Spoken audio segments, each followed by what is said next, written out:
Wonderful. Okay, we'll go ahead and get started. I'm going to start this evening with a brief survey. Feel free to exit out of it as well. This is completely optional. We have a pre-event survey that I'll go ahead and launch now. And give folks some time to answer some questions. Tell us where you're from, what brought you here, what industry you're part of, and your background knowledge on the 2021 Washington State Energy Code.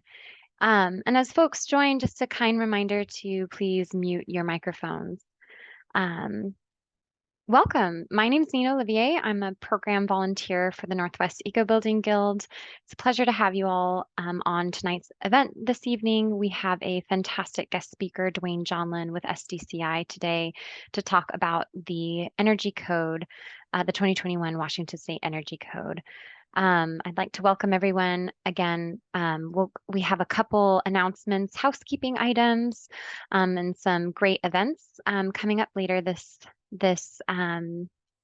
year that we'll touch on today, and then we'll get right into the presentation. So great. I'd first like to begin tonight's event with a land acknowledgement. The Northwest EcoBuilding Guild acknowledges and resides on the unceded traditional land of the Coast Salish peoples, specifically the first people of Seattle, the Duwamish people, original stewards of the land past and present. We honor with gratitude the land itself and the Duwamish tribe. We welcome you all to learn about the Indigenous lands you live on by visiting Native Lands website that I'll post in the chat. We understand not everyone is coming from the greater Seattle region, so I'll post a link in the chat to learn more about the Native lands in which you live on. And welcome. Just a couple housekeeping items. Again, this event is being recorded. A recording of this event will be made to registrants that registered to Eventbrite. A link will be sent through Eventbrite to your email address, and then also to Northwest EcoBuilding Guild members. As I mentioned, please remember to mute your microphone during the presentation this evening, and there will be time after the presentation for a question and answer session. If you have any specific logistical questions or challenges, or want to learn more about the Northwest EcoBuilding Guild, I'll post my email in the chat, but it's there on the screen as well. Feel free to let me know if you have any questions.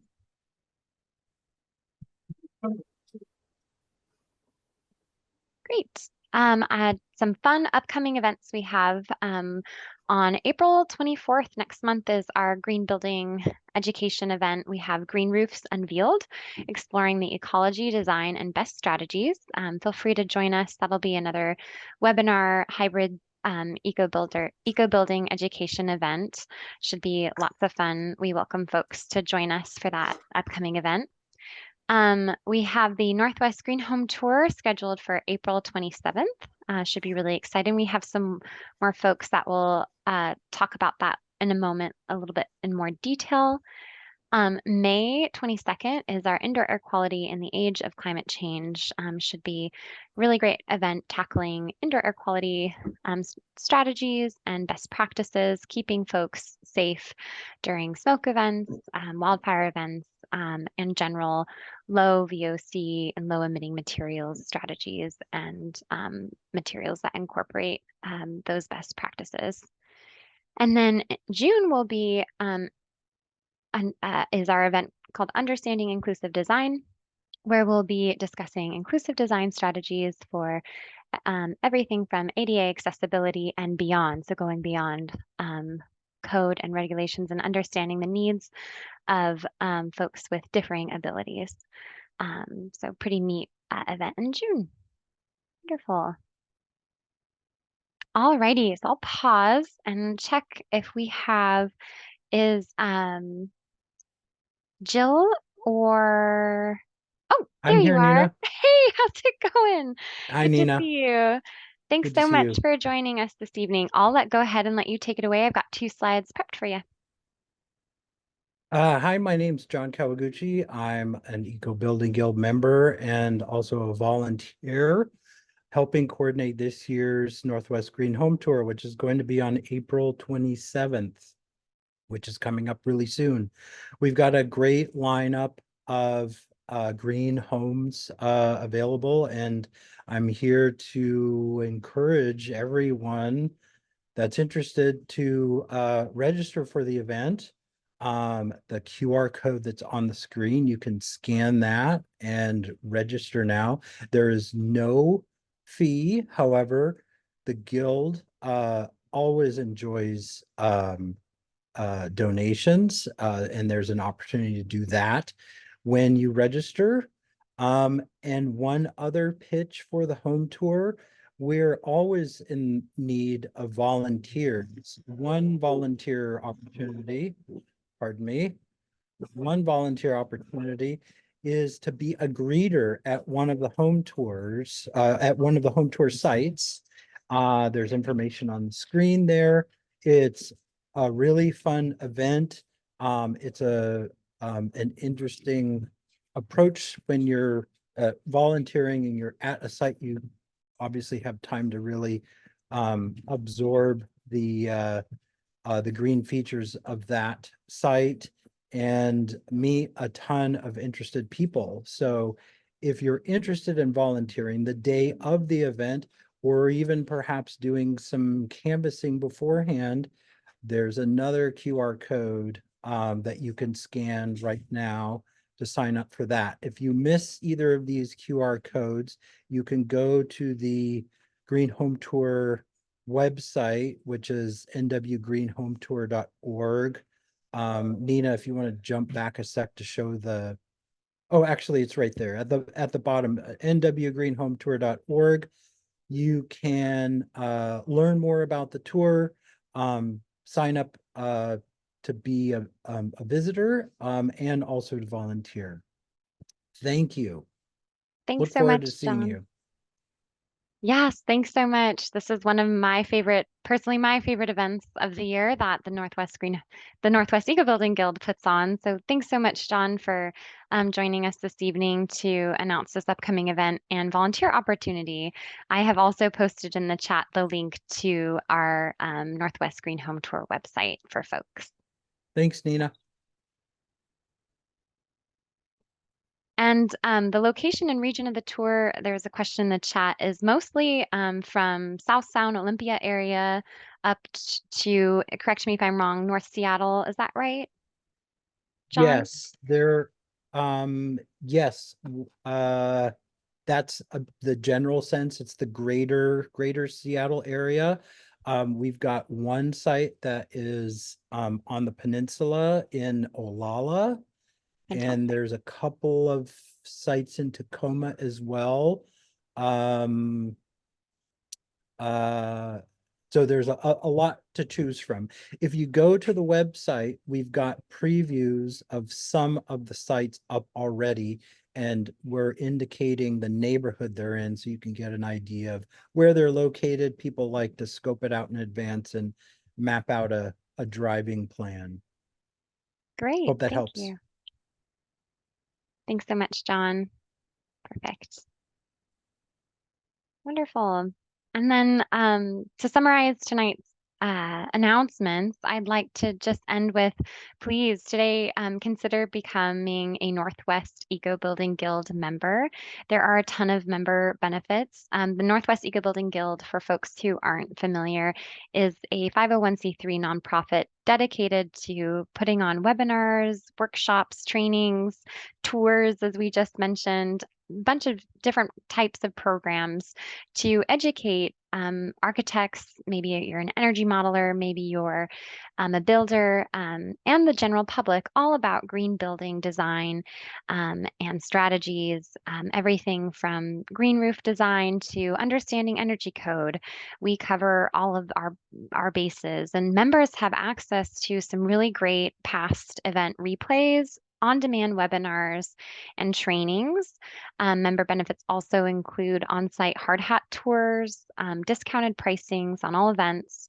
You're also featured on our Green Pages directory. So if your business is interested in becoming a Northwest EcoBuilding Guild member, you will have a spot on our Green Pages directory, as well as technical expert forums and tons of networking opportunities.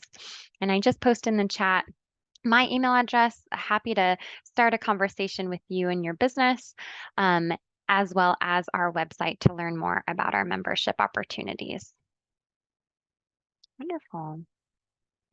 And without further ado, I am so excited to introduce tonight's speaker, Duane Jonlin, Energy Code and Energy Conservation Advisor with the Seattle Department of Construction and Inspections. Duane Jonlin is responsible for the development of the Seattle Energy Code and for 8 years has chaired the Energy Code TAG, or Technical Advisory Group for the Washington State Building Code Council. At a national level, he is chair of the IECC Commercial Energy Code Consensus Committee for the development of the 2024 IECC and is a voting member of ASHRAE 90.1 committee. Prior to taking his position at the City of Seattle, Duane was a principal at NBBJ with 30 years of experience designing complex projects as a technical architect. He is a featured speaker nationally on issues of energy efficiency and energy regulations, and is a member of the American Institute of Architects, College of Fellows, and a senior fellow at the New Buildings Institute. We are so grateful for Duane's participation as our guest speaker this evening, walking us through the Washington State Energy Code latest updates. Thank you so much, Duane, for your time this evening. And with that, I will go ahead and stop sharing and give you the floor. And I might have muted you accidentally. Do you want to do a quick test to see if we can hear you? Apologies.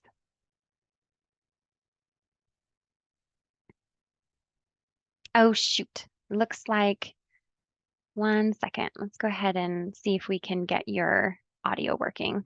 Sorry about that.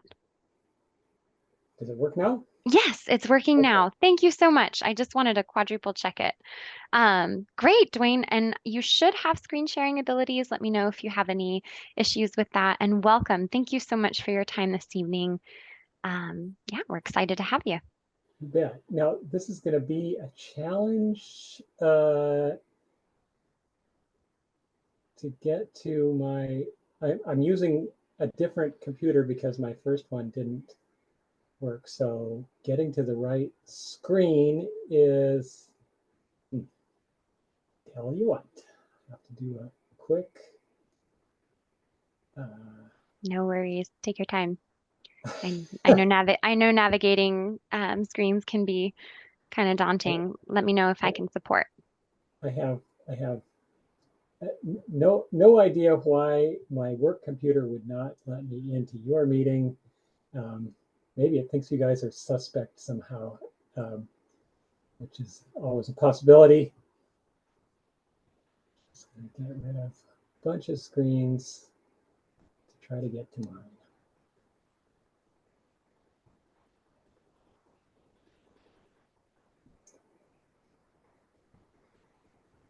And also, Duane, I do have your slides as well if you'd like me to share screen. Right. So if worst came to worst, I can call on you to fix that. But Yeah, let's see if we no can problem. make this happen this way.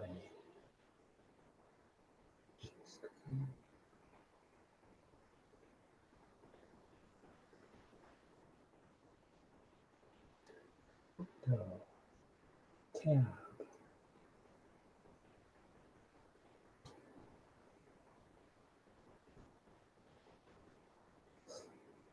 I'm not freaking out yet. I'm getting close. No worries. I have your presentation up and ready just in case, if needed. Okay.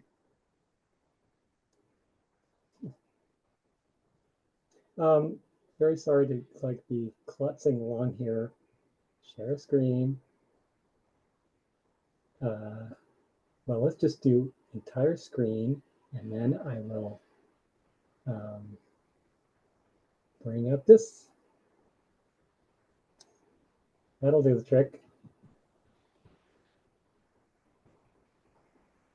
Oops.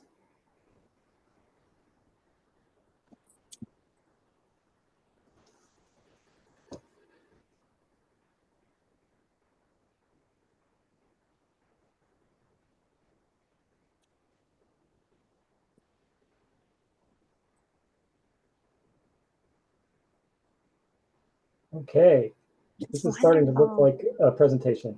Yeah, looks good. So thank you all, and happy to be with you. I don't know if I've ever done a presentation with the EcoBuilding Guild after all these years. I want to say that I'm easy to find, and I want to be a resource for helping you move forward. But let's start off with my basic question here. Single greatest threat to the global environment and humanity. Um, I rather doubt it's biophilic design. If you want, sometime if you want, I know next month you have your green roof presentation. Sometime if you want the cranky version of green roofs, definitely call me up. But I think it's clearly that we are dumping vast amounts of carbon into the atmosphere every hour and driving ourselves towards some kind of catastrophe. And we need to like damp that down fast. And the cue there is okay, if you want to do this, what do you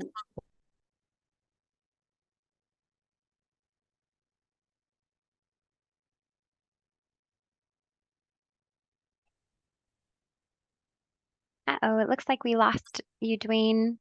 Duane, can you hear us? Let's see here. Shoot. Hi, Duane, can you hear us okay? Yeah, unfortunately, it looks like we lost Duane's audio. Just one moment. Let's go ahead and see if we can get that back. Sorry, Duane, we're not hearing you if you can hear us. Uh-oh. He might not realize that we can't hear him. So one moment. We'll go ahead and send him a message. Sometimes these things happen.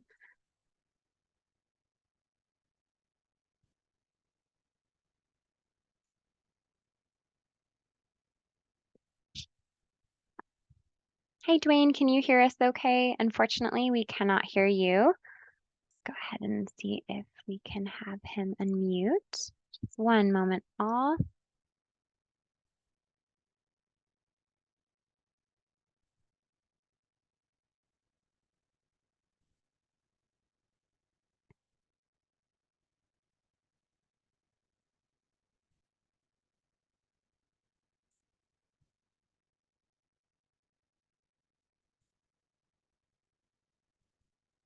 And yes, it looks like he has one sign-in account for his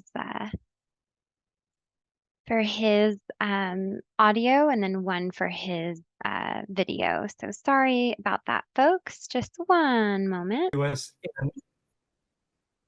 and they are the essence of what it means to be human, right? We want to take care of all those human needs we have, along with the energy and environment part. So as we do all these changes, we really need to focus on making sure that the changes happen with all these other human values in mind, so that as we evolve to a different kind of code stringency, that we're doing it in a way that supports the other things that we want to do as people.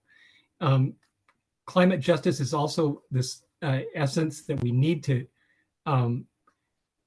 in order to reduce the utility bills for people over time, which strike lower income people much harder than middle income people, and to make sure that we're not dumping nasty things into the air inside people's apartments and in their neighborhoods.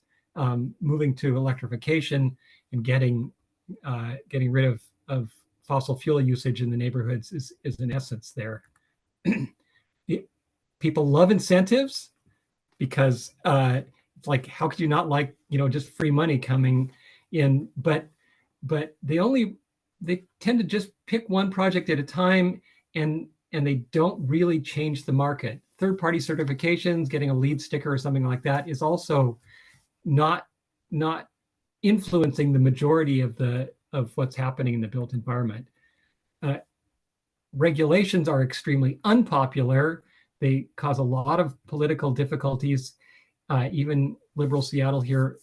And then weird thing is that as soon as it's a done deal and the code is in force, people switch from fighting the new code to trying to figure out how they're going to grab some market share, and the costs come down. And meanwhile, everybody's giving lunch and learn webinars. The whole supply chain is adjusting to these things that people want, and the costs start to come down. It becomes instead of a special order thing, now things are just business as usual. The energy code is just one of this big shelf of codes, and a lot of people feel like it's the least important of them, but they'll focus on the building code, the mechanical code, and so forth. And it's the newest of all these codes. It is two entirely separate standalone codes in one binder. It's a residential section that's just single family and townhouse, and a commercial section that's everything else. So in the Washington state, by state law, the cities cannot mess with the residential part of the code. So it's the same across the whole state, and except for that chapter 1 with the administrative details. So it used to include 1 to 3 story multifamily apartment buildings, but this year we've said no. Well, those at least the ones that are accessed through interior corridors would follow the same rules that all the taller apartment buildings do and be considered a commercial building.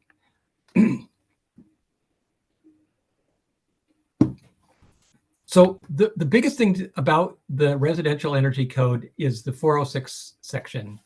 You have to get a certain number of additional efficiency credits, and now energy equalization credits. And how many you have to get depends on the size of the house you're building there. You can, for the vast majority of houses are in that medium category, and they need 8 credits instead of, I think it was 5 credits last time. But the way we have dealt with the fact that federal case doesn't allow us to require heat pump heating anymore, we've said, okay, in this thing, since based on how much carbon you're dumping into the atmosphere with different kinds of heating systems, if the space heating system in your house is a fossil fuel one, you get 0 credits. So with this list, so you have to get, remember the medium house has to get all 8 credits. If you look down at number 4, if you have heat pump heating to all the spaces in your house, then that's 3 credits. So you only have to get 5 more beyond that. Already under our current regime, the vast majority of new houses use heat pump heating and water heating, but this is making sure that tendency stays that way. If somebody really desperately wants to have gas heated house, well, it's still possible, but they'll have to make it much more efficient. And I'm just going to go through these various options. Remember that those options 1 through 7 there, those are where you can get your credits. And so in number 1, I would that 1.3 I've circled. You can make your windows a little better, your roof insulation a little better, wall insulation a little better, do all those things and you get a credit and a half.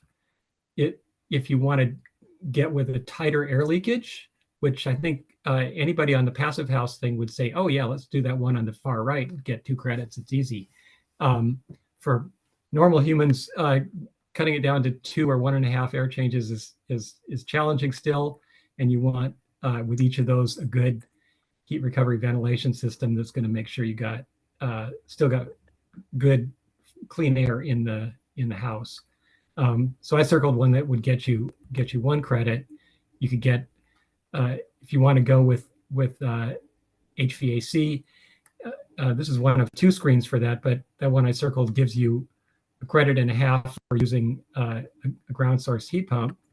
And there's a whole bunch more potential systems you can use there that get you varying credits. That number 4 is just getting all your HVAC system inside the house instead of having some of it You're ready in 15 minutes. Be down in cold crawl spaces or something, and the so that just gives you the one option if you're going to go this way. A lot of people do that, but you have to pull it. You can't have your furnace out in the garage or something like that. Water heating. This is one of 2 slides. I circled this one for 2.5 credits. You can get a split system. The kind that's got the heat pump outdoors and the tank indoors, and it meets that NEA advanced water heating spec. You'll see just elsewhere on this page, there's others that meet that advanced water heating spec, and that's developed by our own Northwest Energy Efficiency Alliance and is now being referenced by codes and programs around the country, and it's got 3 tiers of efficiency and a 4th one for that split system I just mentioned. They have worked hard to develop a list of qualified products that they can feel some assurance are performing the way that they were supposed to, and pretty easy to find online, and a really terrific resource. Energy Star still hasn't caught up to where they are with that advanced water heating spec, and that's also a really popular way to get credits because it's just a different widget on the house. You can get renewables. That picture's my rooftop, like directly above me here. That if you want to just for scale what a 2.5 kilowatt array looks like, but you can get a half a credit for each 600 kilowatt hours of annual generation you get. So that equates to depending on how fancy the panels you are getting, that's 4.5 to 5.5 kilowatts would be your maximum you're allowed to do if you wanted to go completely max that out and get 4.5 credits worth of solar. It's the cost has been plummeting so much over the last few years that whereas this used to be never one of the ones that builders would choose, I'm thinking that it's going to become the most economical way to get efficiency credits. And finally, if you have appliances that are actually in there and connected up and working when the inspector comes through, then you can get a half credit for having high performance appliances, which has to include a heat pump dryer.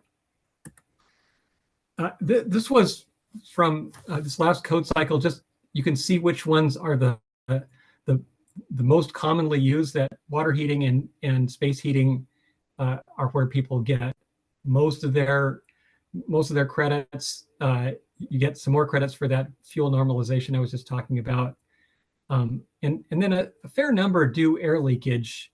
I think if you're the same design team working with the same builder over and over, then you can have confidence that when you get the building completed and you do the pressure test, that it is going to meet that level. That's pretty good. For people who are just doing bid work, that might be difficult. And you can see you get down to the renewables or the appliances, and very few people are using those. I just wanted to mention that there's a certificate required that you post on the wall, that shows what the R values and window values and all the air barrier testing and all that. You could use that one that you can get off the WSU website, but a lot of you are representing people who do build high performance houses, you should make your own and make it really cool and have contact information on there so that people who want to get a house like that can easily see who built that, or if they want to do an addition or whatever, they know your contact information. It's potentially a great little advertising thing you could do. So just for the rules, we pretty much left this alone for fenestration this code cycle. So the U value can still be 0.30 if you're not going for additional credits there, or 0.50 for skylights. For envelope, you can see that there were some changes made this code cycle. Where I've got the diagram circled in red there, that's a conventional roof truss that tapers down to just a few inches thick at the very outside. And it's hard to believe, but I once actually went through and did the calculation.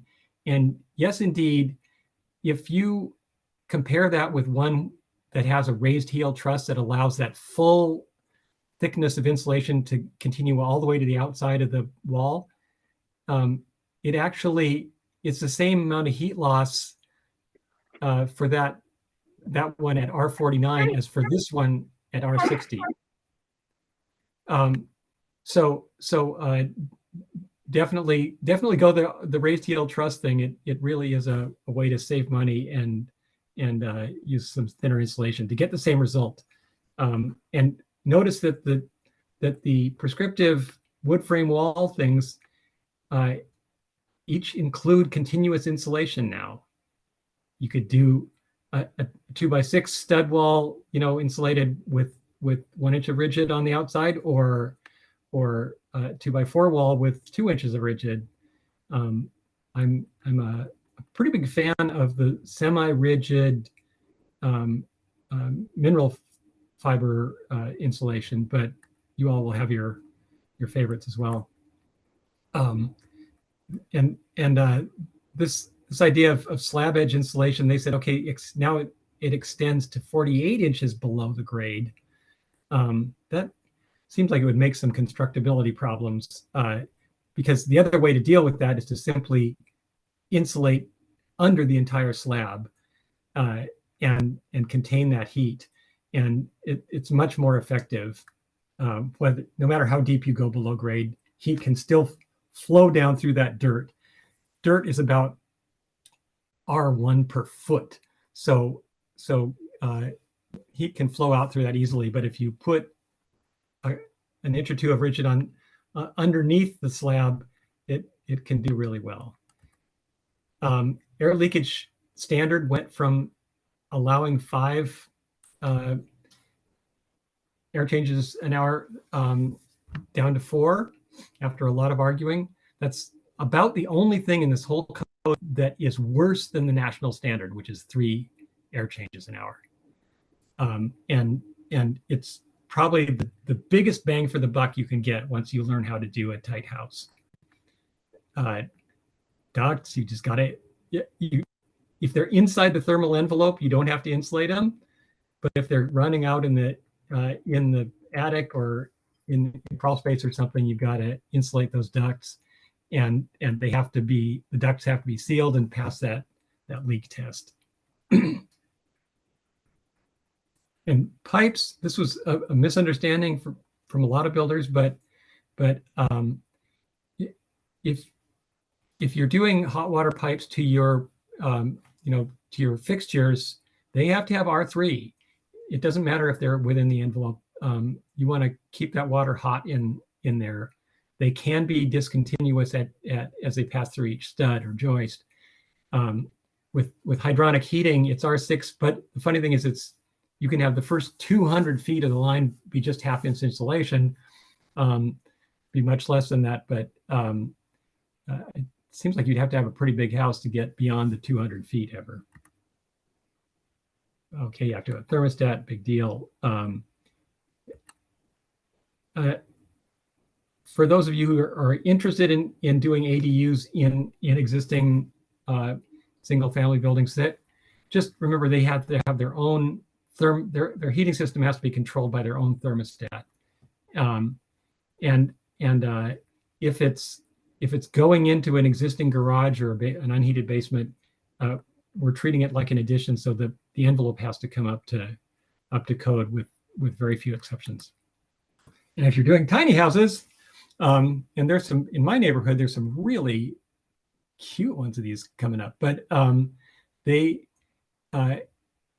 think that'd be a really fun design challenge to get those built economically and installed. But they do have a different air barrier testing requirement, because surface to volume ratio when you get to that small of a house is really different. So they're allowed a higher air change rate. Solar ready for this is not in the Seattle Energy Code, it's in the Seattle Residential Code. There's an appendix now at the state level and a different appendix in Seattle for a solar ready zone, but it really just means you're going to identify where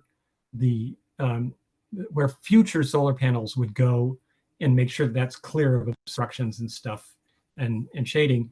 And you have to show that you have space to put in that additional gear next to your electric panel. It's not a big ask, but right now it's so much less expensive to put in solar when the house is going up, and you know, in cooperation with the roofers, than to do it after the fact. I'm not seeing an advantage anymore to putting it off. I think you should just get solar on there. Just to finish up on the residential part, you know, you don't have to just be code minimum home builder, and I'm preaching to the choir for sure here. You could go for the additional certifications that have more requirements to meet. You can get higher efficiency appliances and cool things that'll you know, turn your lights and computers and televisions and stuff off when you're not around if somebody leaves them on. There's much better things you can do to envelope if you want, and if you think it through carefully, you can take advantage of natural passive heating and cooling, and make a house that is really something well beyond code. So with that all said, I'm going to launch into the commercial building side, and just give you it's you know, I said that the energy code is 2 standalone codes in one binder. About 80% of it is the commercial side of the code. You can see those red arrows. They're showing that the national IECC gets developed. We just wrapped up development of the 2024 IECC last week. The state picks that up and makes, you know, 100 or more changes that increase efficiency, and then it gets passed on to Seattle, where we add our own changes that increase efficiency even further. Then you see the blue arrows. Ideas that get developed in Seattle are typically taken up in the next version of the state code, and are often picked up by other people for inclusion in the national code, or for other states and jurisdictions that are looking over our shoulders. So we have a lot of leverage here to move that forward. So the big question is, when are these new codes, the so-called 2021 codes, going to go into effect?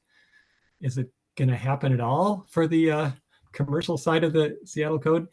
Don't have an answer, except probably this summer. And there's some political struggle going on internally that I can't yet see how it's going to play out, but we might have public announcements in a few days.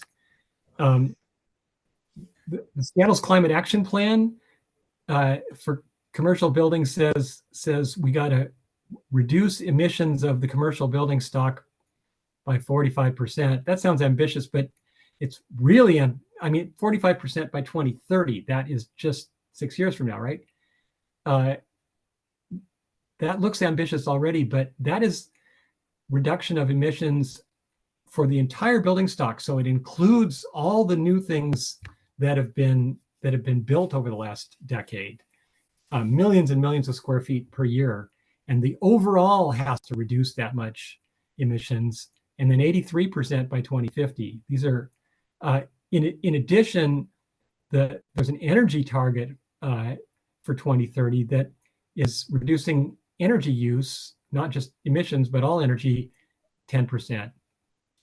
If there's hands down, the new construction is the easiest way to get savings from in energy and emissions compared with going into existing buildings and fixing them up, especially existing occupied buildings.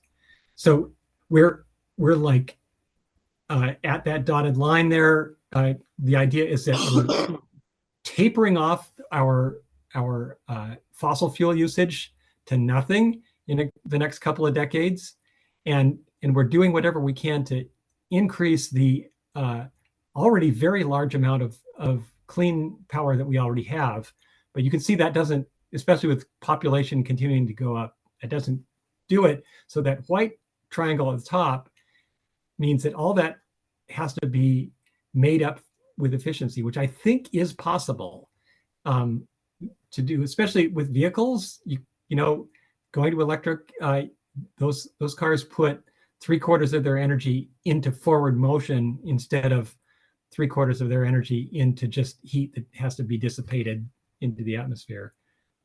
So the first thing we would do, there's 4 ideas there: stop burning stuff, get the remaining stuff really efficient, put some solar on the roof, and if necessary, get some offsite renewables. But gas is really popular among builders, and a lot of people just love it. At least until recently, very cheap. The equipment's small and cheap and quiet. So what we have done is to go for the big uses, the space heating and water heating. The little uses, decorative fireplaces, cooking, other things are much more emotionally fraught and difficult, and we haven't started heavily regulating those yet. But you can see that gas fireplace to the right. It's got the little diagonal line off to the right side of that slide is the electric cord. It's a really convincing LED fake gas fireplace. And the funny thing is that gas fireplaces are usually fake wood fireplaces. So it's kind of a double level fake. And it's got a little element and a fan in the top that blows out some warmth. But if your 3-year-old comes up and puts both hands against that glass, you will not have to spend the night in the emergency room. The electric resistance heating is basically just this toaster oven with a fan, like you see on that hair dryer. You blow air over those coils, and you blow warm air out into the room. Almost all of our tall office buildings in Seattle use just this kind of system, and many other buildings in the Northwest, because our electricity was so cheap for so long. That particular toaster oven was going in a hotel I was in Portugal, where it was really hot and humid. So they were running the air conditioning in this room and having the open toaster oven running all morning. It was great. The solution to a lot of this is the heat pump. And if you're wondering what one is exactly, you've got one in your house. It's in the back of your fridge there. It's able to run this magic fluid around a loop that is able to pull heat out of the already cold air inside your fridge, and then squeeze it really hard and dump that heat out into the kitchen back there, keep the mouse happy. The same thing works for an entire building, that it's taking cold air, squeezing the warmth out of that and putting that inside. So the air that comes into one side, is, if it's 45 degrees, it's going out at 40 degrees, and that heat that it has been stripped off it is going into your house. So we've got in our commercial code that you can't use electric resistance or fossil fuel for space heating and water heating. And we have a number of exceptions, a long list of exceptions, but this is how the basic system would need to work. For developing the Seattle code, I've got these like 4 ideas that we've been working around.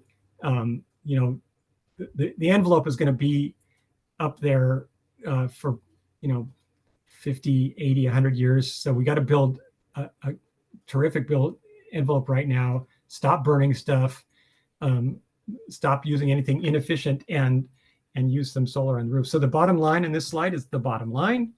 The stuff we build now, in order to get to our 2050 target, has to require no major surgery to get there. Remember, there's that list of 4 things. So that number 1 is 20% of the glazing on a new commercial or multifamily building would be triple glazing. By the way, I'm using the 3 question marks there to say this and a number of other things are what's currently up in question right now in the city government. Are we really going to go ahead this code cycle and do these more advanced things or not? The idea of doing 20% triple was that it makes a smaller hit on the budget for a building, but allows the whole industry to slide over to making this triple glazing business as usual. And you could put it on the noisy side of your building, you know, for better acoustical control, or you could use it all in the north side or wherever you thought was the smart place to put the triple. Stop burning stuff. So we already have rules in place that will stay there to use heat pump, space heating, and water heating. For restaurants, we're saying if it's a new restaurant going into a new building, it's got to have an electrical panel that's sized so that you could, in the future, trade out all the gas equipment for electric cooking equipment. And on a smaller scale in multifamily, if anybody still puts gas appliances into the dwelling units, those would have to have completely functional outlets and circuits ready to literally be plug and play for an electric appliance. You want to continue to use electricity more efficiently. One smart idea that came around this year through the national codes was, why not provide dimming capability just about any place? I've discovered that if you give people the option to pick a light level, it's usually not as bright as the lights that lighting designers will give us. So anybody that uses a dimming control to bring it down will be saving energy, and that also saves on cooling. And number 4 on that list was renewable energy. The state code now has 0.5 watts a square foot. This would be 0.75 watts in the Seattle if this moves forward.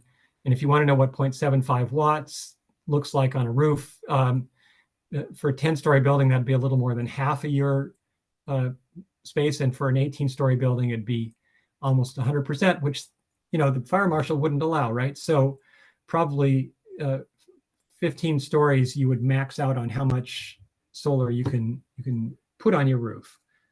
I should say that exempted affordable housing, and we made an option for people who want to use their roof for other stuff, you know, roof gardens or planted areas or decks or equipment. They can gift all or part of their required solar over to an affordable housing project. And we've already had some people going through that system. There's this efficiency credits system for the commercial buildings that's kind of uses a similar principle as the one I told you about in residential. So Group E is education. So a school at the state level would require 48 of these additional credits, and in Seattle we have that 10% higher at 53. That is a little extra boost there. Don't worry, those are not the same. They're not equivalent kind of credits to the ones in the residential code. We had a system that was similar to the residential, but to make it easier to work with, we split it up. Each one of those credits got split into 6 separate credits for this code cycle. But you have a long list. You got 31 options, 31 flavors that you can pick from. The basic plan here is that you focus on efficiency first. You shrink the loads. That takes the stress off the grid in the winter when heating is a big problem. It takes stress off the grid in the summer when you don't have massive amounts of solar dumping into the grid that's hard to control. This leaves, the more efficient you make the buildings, the more space we have for electric vehicle charging and for decarbonizing all those existing buildings. This picture is a really cool little project on Bridgeway down kind of between Wallingford and Fremont. And it's a legitimate net zero building. There's that piece of solar that you see there on the superstructure and another large piece on the top, but it's 5.5 story dense building and works like a charm. So you can make that happen by making the building super efficient. There's enough room to put all your solar in there. For existing building upgrades, here's my flow chart. But if you look on the left of the flow chart, I've said, okay, there's certain categories of buildings that don't have to, that are allowed to replace gas equipment with new gas equipment, but they must do this future decarbonization plan. Other buildings, we're requiring them to do, that we're saying, okay, you could keep half of your existing gas capacity for heating or water heating if you do that plan. And if you're desperate and you have to replace all of your equipment, you can still do that, but we would require that you post a bond that says you're going to get up to that 50% level in 4 years. The 50% is actually kind of funny because engineers on commercial buildings have typically way over designed capacity for heating and water heating, way over designed. So it might be that the 50% is really is 100% of your need. But that plan that everybody have to do is a fully engineered schematic design and cost estimate. So you'd actually have to lay out where all the equipment would go and what the roof looks like and whether you're poking louvers through the walls and upgrading the electrical and all that kind of stuff, and get that schematic design. One copy go to the owner and one would go to us, but I figured that's about 1% of the cost of actually doing a decarbonization project. And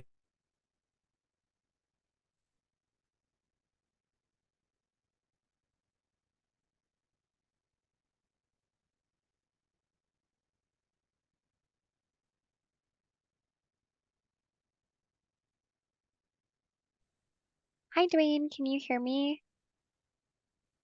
versus the California, they said, okay, you have. Oh, shoot. Looks like Duane just dropped. Go ahead and see if he can join back in real quick. Oops. Am I here? Yes, I can hear you. I can hear you now.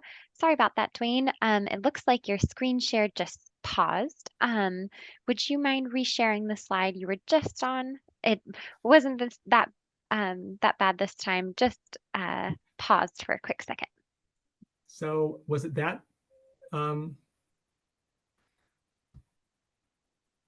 slide we were on? Or was it this? I'm not seeing any screens yet. Do you mind resharing? Sorry about that. No problem. This has been quite an adventure here. Oh, no worries. It happens. Okay, so we're going to share again. Oh, seeing it thinking. Great. Okay, I can Since see I'm the screen survey. sharing, go back to this. So were we on the future decarbonization plan or back here on this diagram, or? I think you were just wrapping up the diagram and moving on to the decarbonization plan. Thank you. Okay. So thank you so much. The idea is that that this is a fully engineered schematic design that's actually got an engineer's stamp on it. You don't have to build it, but it shows that and how much it's going to cost. It's that you actually have to lay out the equipment you're going to need on a floor plan and show what your roof plan looks like and your electrical upgrades and all those things that you're going to have to do that are going to cost money and take up space.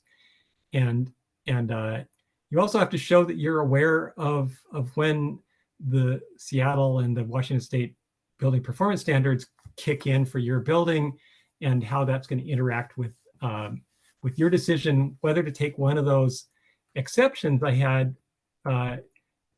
back there that allow you, to not do the heat pumps, or you should just do it now. There was you've probably heard of this ruling on in California, the California Restaurant Association versus Berkeley, where federal court says, no, you got to provide a path to use the gas equipment that's federally regulated.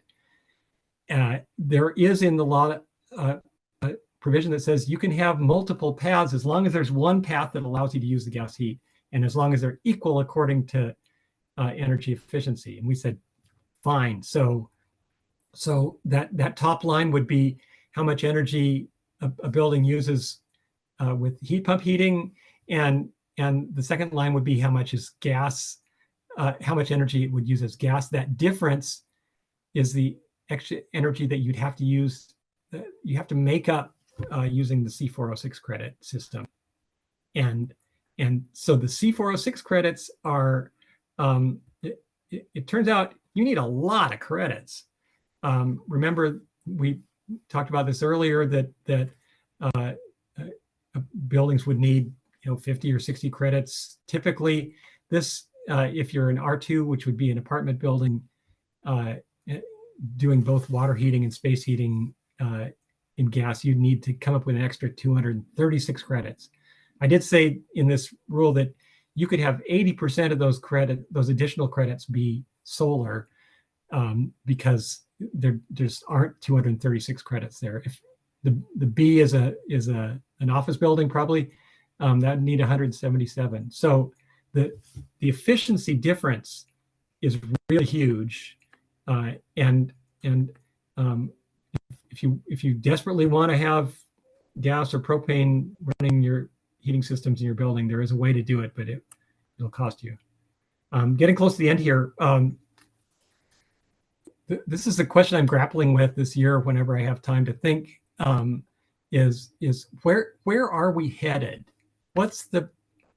We've been just pushing forward, making better and better codes each code cycle.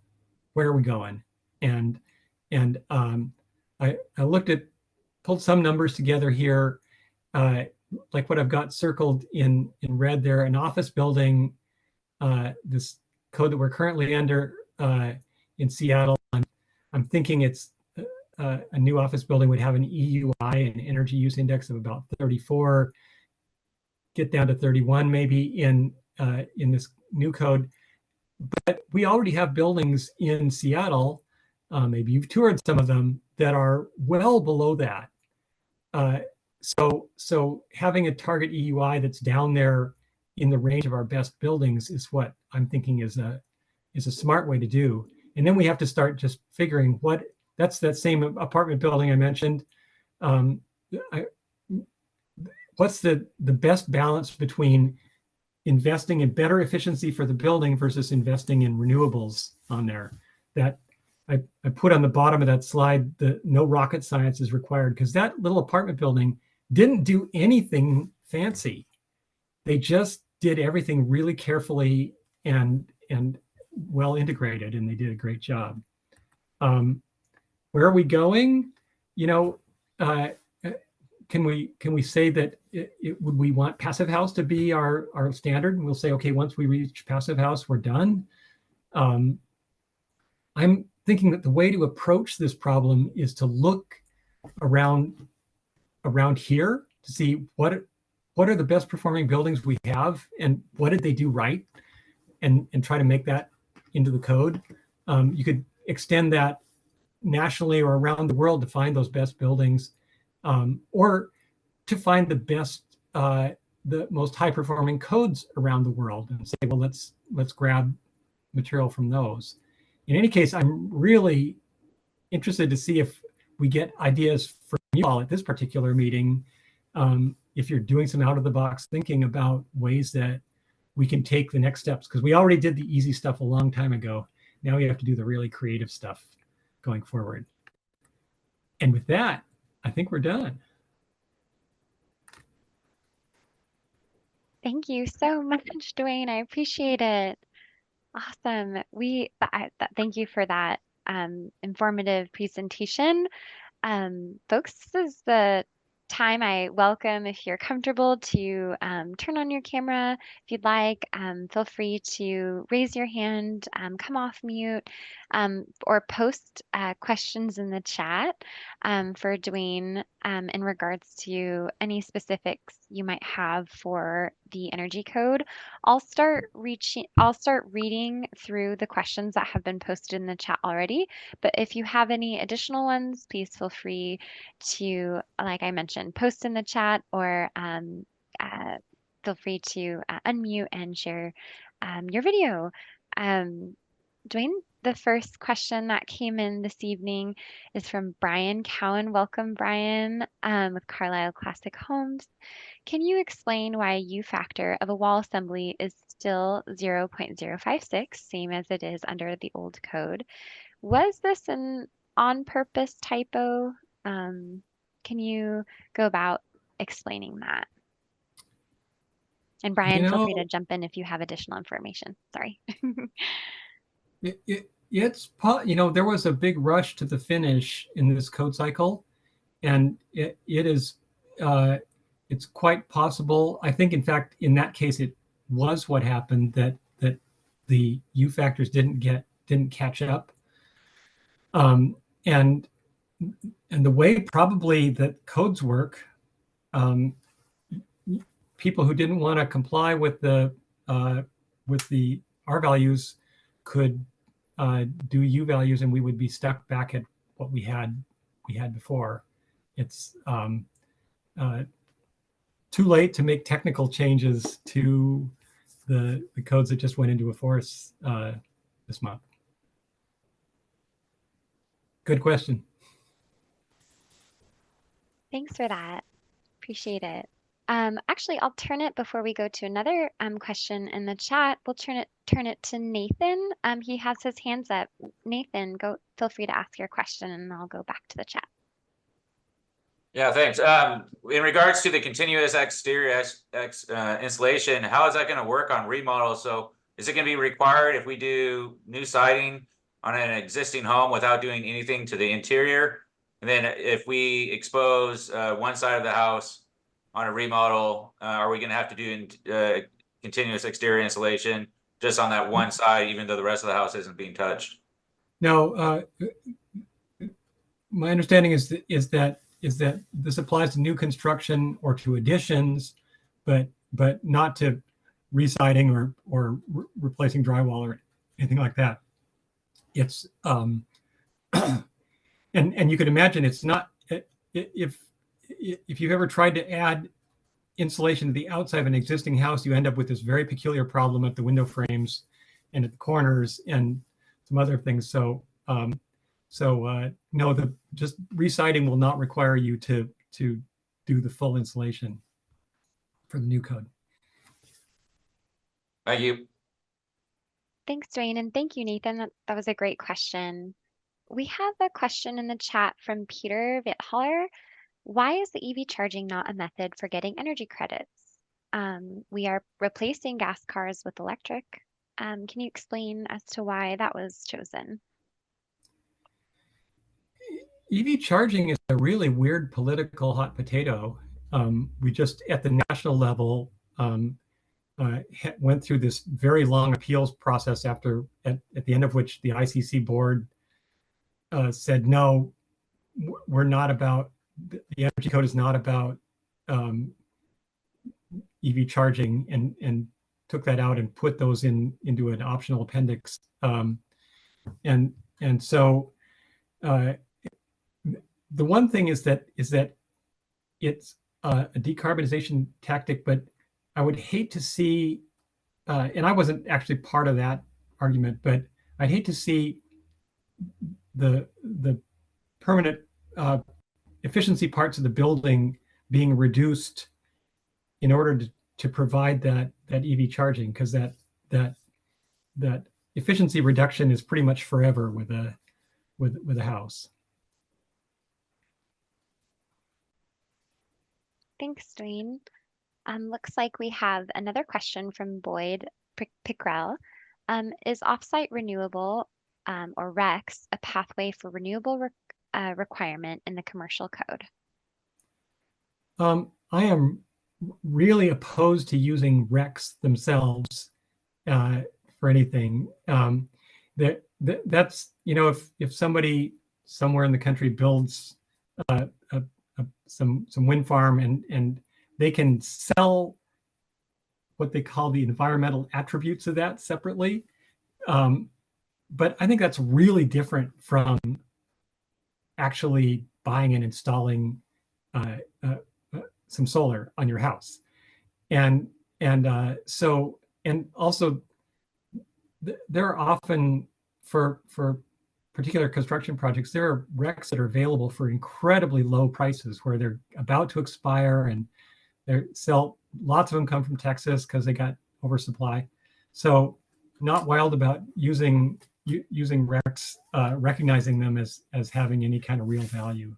We do require, when people are doing offsite solar, that they make sure that the RECs have been retired and retained, you know, for the full 15-year period, but otherwise don't recognize them.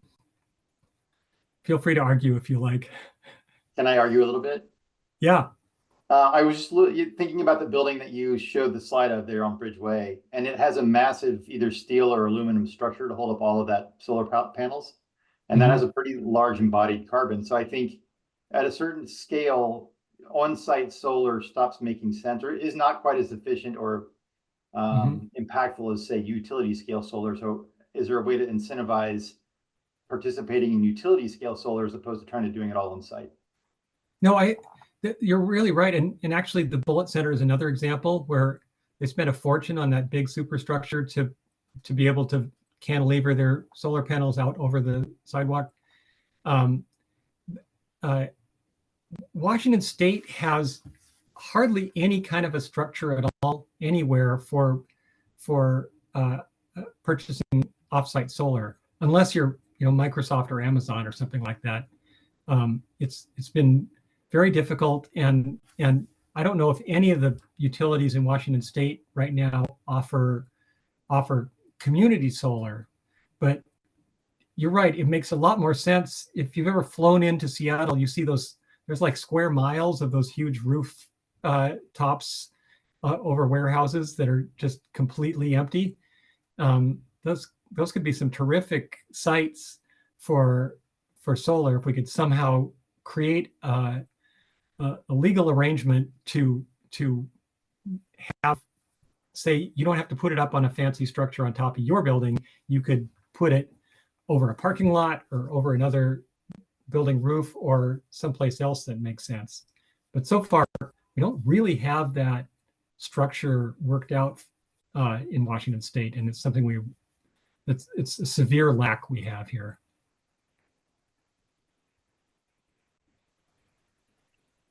Thank you, Duane. Boyd, do you have anything else?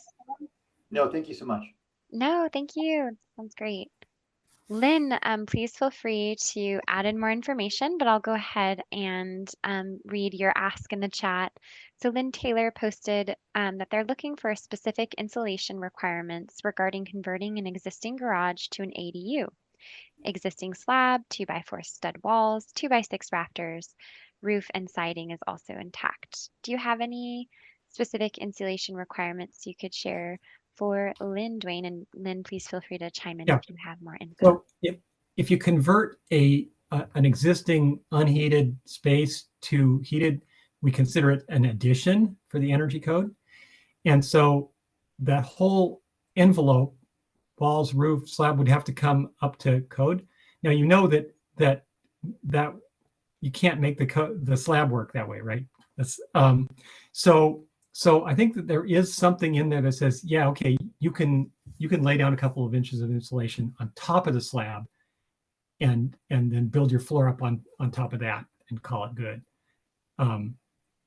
That's actually similar to the room I'm sitting in right now was a garage under the previous owners, and so anytime I drop a ball on the floor, it will always roll down to this end of the room because it's sloped the way garages are. But it works out fine. So yeah, probably you'd have to go and add continuous insulation. It's probably cheaper to add it on the inside of the garage for the walls, and maybe even on the ceiling, and you just have to make sure that gets all covered up with drywall so that there's a fire, nothing nasty happens. It's doable. Thank you so much, Duane. Brandon with Endeavor Architecture asked, is the yard intrusion allowed to accommodate continuous insulation for remodels? This is interesting. Typically, things are measured for to the face of the framing of building, and so the face of the framing wouldn't change if you put an extra inch or inch and a half of rigid right on the outside. There's, like I mentioned before, there's a lot of complications with your window frames and some other things, but I definitely, if you want to like send a particular sketch to me to go through the system and make sure that I'm telling you the right thing, I think that is allowed, that we have made accommodations to push out slightly into your side yard envelope and up for the purpose of adding more insulation without any penalty. Gets more complicated in shoreline zones. Sorry, but Thanks, Duane. John asked a question I've always been wondering as well. When will embodied carbon potentially in materials used in buildings be considered in our building code? When do you see that happening? it is way more complicated than you think.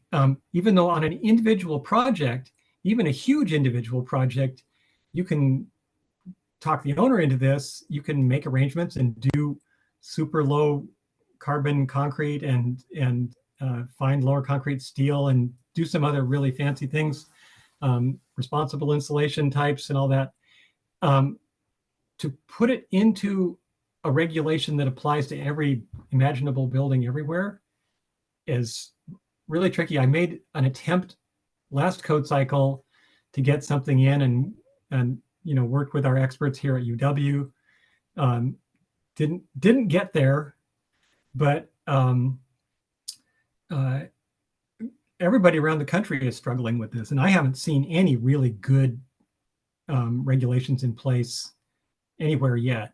There's a famous one with Marin County for concrete, but if you look at it really carefully, you see that it's only below grade concrete that that they're impacting. You can get out of it for the rest of the structure.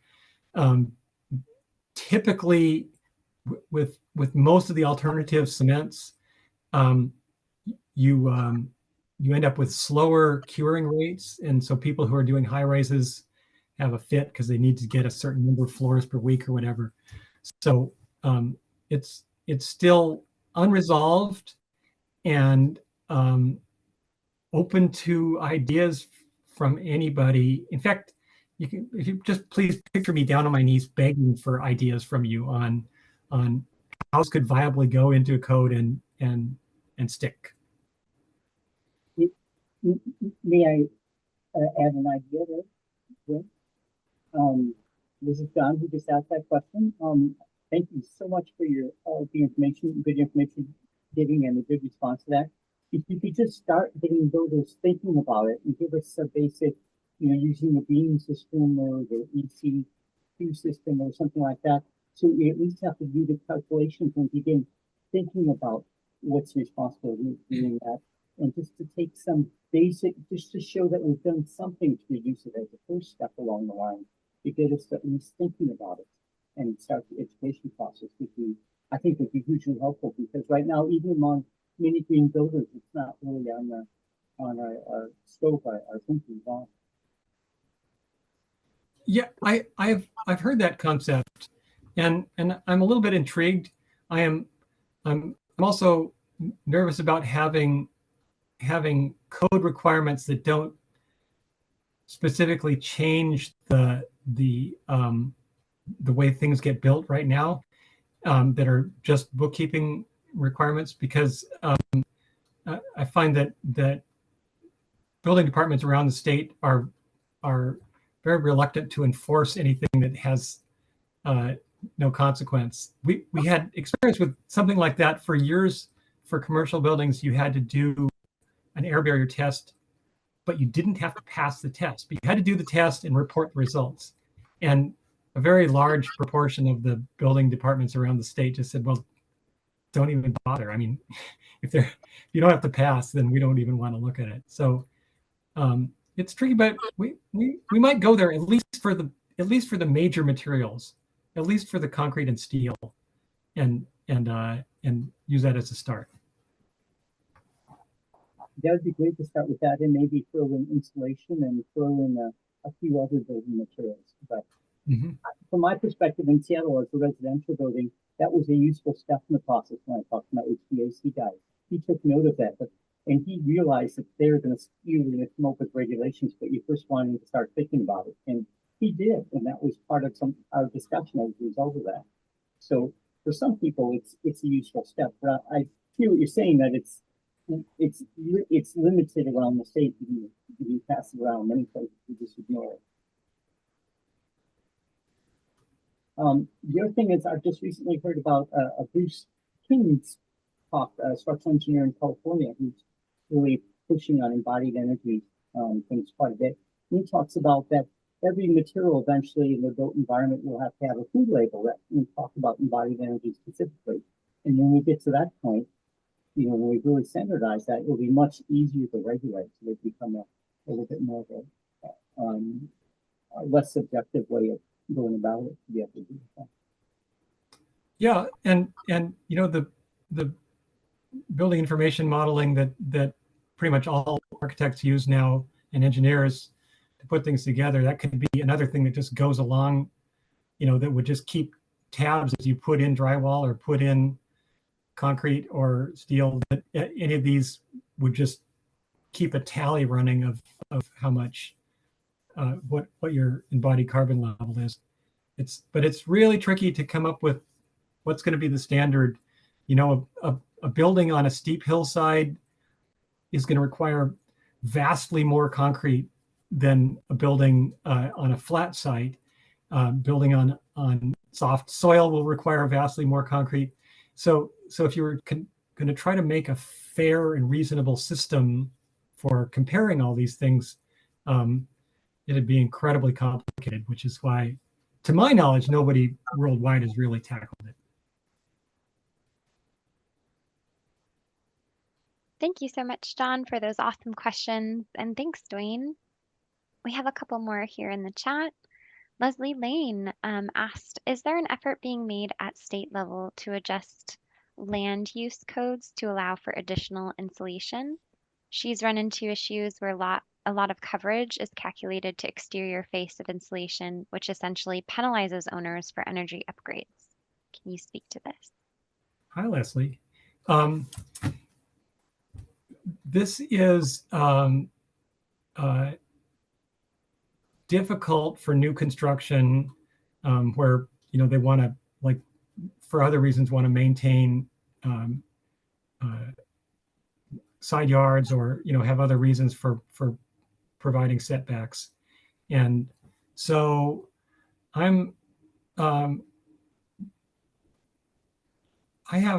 these questions have come up with the city on a number of occasions, and I have not yet seen a good resolution. For new construction, we just say, no, we got to make it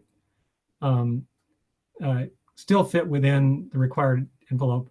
And we're talking about, you know, right now, if you've got, we've just upped the ante by 1 inch, you know, over what it was. Really, if you wanted to go with 2x4s with 2 inches of rigid, then you're right back to where a 2x6 wall already is. So it's not that much of an imposition. So probably not going there for new construction.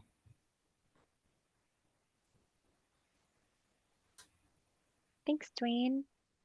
Looks like Lynn Taylor asked, how is R38 roof insulation doable if the insulation must extend all the way over the top plate in a 2x6 radder situation?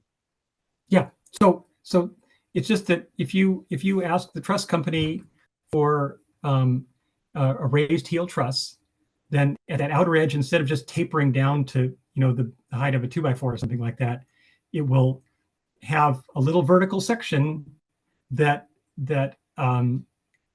allows you to keep that same level of insulation thickness all the way to the outside of the outside. And it's a really common construction material, and should be no problem if you just check that box when you're ordering your trusses. Thanks, Duane. And then lastly, we have a question from Justin. Are we considering existing infrastructure when we transition to only electric systems? As we transition, how do we account for the electrical panel shortcomings, capabilities as we move away from fossil fuels? So there's a few questions in there. On the small scale, yeah, I had to, you know, when I put that little solar array I showed you on my roof, there wasn't any place on my little panel in this 100-year-old house to put that. So we ended up having to upgrade to a 200 amp panel as part of that project. That pretty much goes with the territory. The exception for that being that there are some kinds of systems out there that have a splitter, so that you could choose to either run power to your dryer or to charge your EV or something like that. So there's ways to try to conserve, but often you end up getting having to have a larger panel if you're in an older house. At the large scale, City Light just completed a study last year with the EPRI, the Electric Power Research Institute, that after a lot of work concluded that our system can actually handle full electrification. There will be some local changes that need to be made, but some of the things we can do that will make that transition smoother is to have some demand response things, so that you can set up so that things that are not urgent, like charging a car or running a clothes dryer or something, can be delayed during peak usage hours, or spread out. Or if we get vast amounts of solar, maybe we would redirect things like battery charging to happen during the sunniest part of the day, so that we can capture that. So there's things happening at both scales, and some buildings are going to be really easy to electrify. Some houses are going to be just a breeze, and others are going to be a real struggle and really expensive. Thanks so much, Duane.